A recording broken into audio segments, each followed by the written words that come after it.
السلام علیکم ورحمۃ اللہ وبرکاتہ۔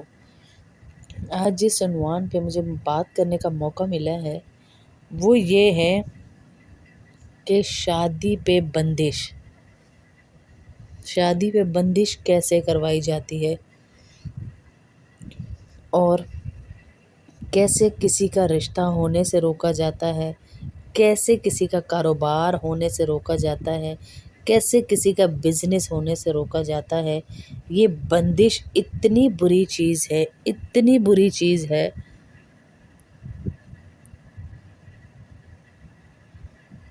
کہ شادی ہی نہیں ہو پا رہی ہے بچوں کی۔ اتنے رشتے آتے ہیں، کھاتے ہیں، پیتے ہیں، دیکھتے ہیں، تعریفیں کر کے جاتے ہیں، لیکن وہ گھر سے جا کر دوبارہ جواب نہیں دیتے۔ کیا وجہ ہے؟ کیوں ہے ایسا؟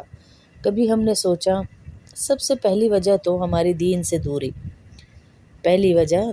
دوری۔ دوسری وجہ، ہم پر کوئی بھی بندہ بندش کروا دیتا ہے اور بندش بھی ایسے ذریعے سے کرواتا ہے کہ اس کے لیے کسی پیروں کے پاس جانے کی، جا کے ہر غلط ناجائز چیز ماننے کی ضرورت نہیں ہے۔ قرآن و سنت سے آپ کا علاج ہونا ہے، قرآن و سنت سے ہی آپ نے علاج کرنا ہے۔ کسی کے بس میں نہیں کہ وہ آپ کی بندش کو ختم کر سکے جب تک آپ خود نہ چاہیں کسی کی بندش کو آپ ختم نہیں کر سکتے، کسی قسم کی اپنی بندش کو ختم نہیں کر سکتی آپ۔ تو اس کا بہترین ذریعہ یہ ہے کہ آپ جو ہے ہوتا کیسے، پہلے یہ جان لیں کہ ہوتا کیسے۔ ایک آدمی کینہ بغض رکھنے والا، آپ سے حسد کرنے والا اٹھتا ہے، کسی بھی جادوگر کے پاس جاتا ہے، اس کو کہتا ہے کہ اس فلانے کی شادی نہ ہو، بچی کسی کی بھی شادی نہ ہو۔ بس اس کو حسد ہے، کینہ ہے، اس کا کوئی مقصد نہیں ہے کہ میری بیٹی کا نہیں ہو رہا تھا اس کا کیوں ہو رہا ہے۔ تو وہ جادوگر کہتا ہے مجھے ان کا کوئی بھی کپڑا لا دو، پہنا ہوا کپڑا لا دو مجھے صرف ان کا۔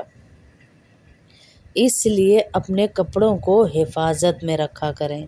وہ اس جادوگر کے پاس جاتا ہے، اس جادوگر نے ایک ایسے جن کی ڈیوٹی لگا دی ان کپڑوں کے ذریعے کہ وہ ہر وقت اس عورت کو تنگ کرتا ہے۔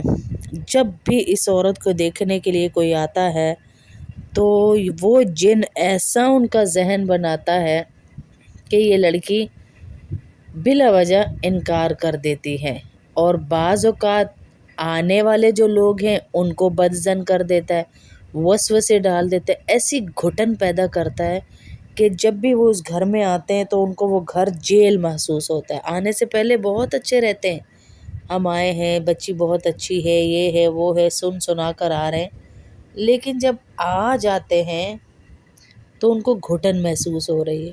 ان کو یہ کیسے لگ رہا ہے کہ بس یہاں رشتہ کیا تو ہمارا بیٹا تباہ ہو جائے گا۔ اچھی خاصی چلتی بات انکار، کبھی لڑکی والوں کی طرف سے، کبھی لڑکے والوں کی۔ آتے ہیں تو جا کر فون ہی نہیں کرتے، لڑکے والے فون ہی نہیں کرتے، بات ہی نہیں کرتے، جا کر خود لڑکی والے جب فون کر کے پوچھتے ہیں تو کوئی نہ کوئی بہانہ کر کے ان کو ٹال دیتے ہیں۔ یہ وجوہات ہوتی ہیں بندش کی، جادو کی، جنات کی، اور یہ زیادہ تر عورتوں اور مردوں پہ اس لیے ہوتی ہے کہ وہ ناپاک رہتے ہیں، باوضو نہیں رہتے، ناپاکی کی حالت میں رہتے ہیں، نمازیں نہیں پڑھتے۔ جو بے نمازی ہوتا ہے اس کے اوپر جلدی اثر کرتا ہے جادو، جو بے نمازی ہے اس پہ جلدی اثر کرتا ہے جادو بنسبت نمازی کے۔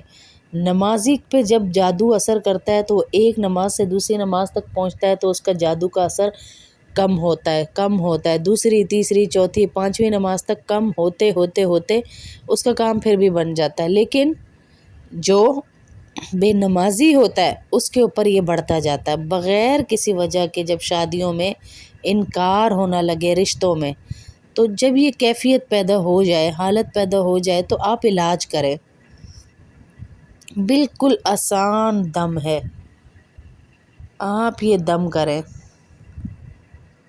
آپ خود دم کریں ہیں، آپ خود دم کریں۔ اس علاج میں اتنی شفا ہے، اتنی۔ ایک تو آپ 3 دفعہ سورہ رحمان پڑھیں عشاء کے بعد، سب سے پہلے بچیاں خود پڑھیں بچیاں، اور درود ابراہیمی 7 بار پڑھیں، آیت الکرسی 7 بار پڑھیں۔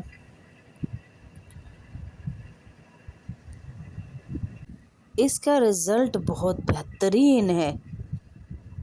درود ابراہیمی آپ نے پڑھنا ہے 7 دفعہ، درود ابراہیمی 7 دفعہ، سورہ فاتحہ بھی 7 دفعہ پڑھنی ہے، آیت الکرسی 7 دفعہ پڑھنی ہے، سورہ بقرہ کی آخری آیات 7 دفعہ پڑھنی ہے، سورہ مومنون کی 85 اور 86 نمبر آیت 7 دفعہ پڑھنی ہے، سورہ اخلاص، سورہ فلق، سورہ ناس 7 دفعہ پڑھنی ہے۔